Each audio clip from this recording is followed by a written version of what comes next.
Lecture de la première lettre de saint Paul apôtre aux Corinthiens.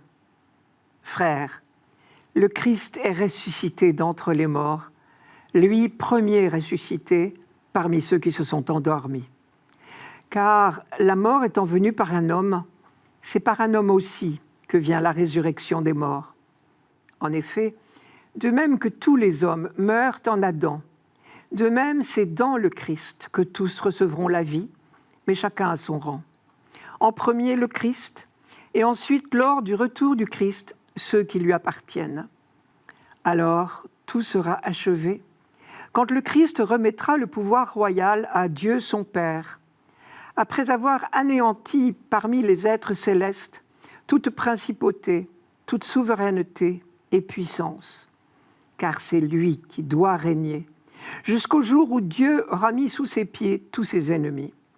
Et le dernier ennemi qui sera anéanti, c'est la mort, car il a tout mis sous ses pieds.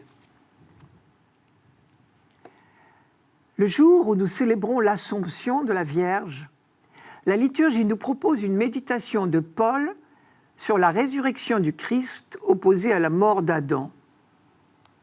Nous avons donc là une piste de réflexion. Qu'ont-ils de commun le Christ et Marie et que n'a pas Adam? Justement, l'évangile de la Visitation que nous lisons également pour cette fête de l'Assomption nous fait contempler en Marie la croyante, heureuse celle qui a cru à l'accomplissement des paroles qui lui furent dites de la part du Seigneur, lui dit Élisabeth. Elle a cru, c'est-à-dire elle a accepté d'entrer dans le projet de Dieu sur elle, sans tout comprendre. Et pourtant, plus d'une fois, un glaive a transpercé son âme, comme le lui avait prédit Siméon.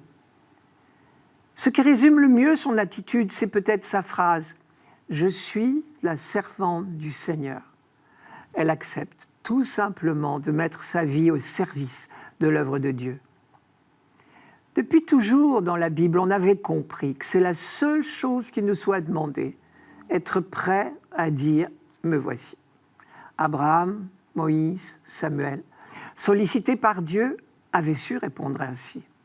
Et grâce à eux, l'œuvre de Dieu a pu chaque fois franchir une étape. Le Christ, à son tour, refait cet itinéraire du croyant. Et le Nouveau Testament ne cesse de nous le donner en exemple.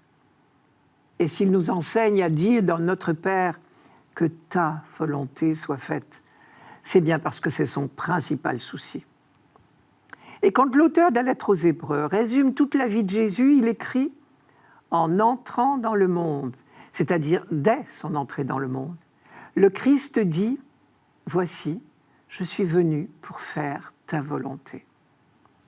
Si de tout temps, et quoi qu'il arrive, Jésus se soumet à la volonté de son Père, c'est parce qu'il fait confiance. De lui aussi, on pourrait dire « heureux celui qui a cru ». Sa résurrection vient prouver que le chemin qu'il a choisi, celui de la foi, était bien le chemin de la vie, même si la mort corporelle en a fait partie. Paul oppose ce comportement du Christ à celui d'Adam.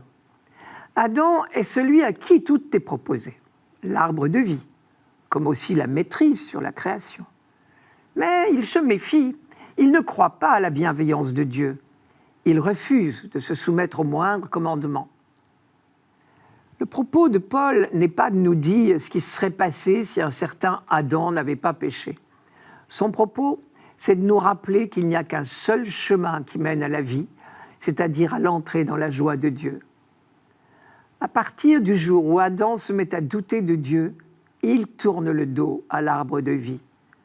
Et c'est bien au présent qu'il faut parler, car pour Paul, Adam n'est pas un homme du passé.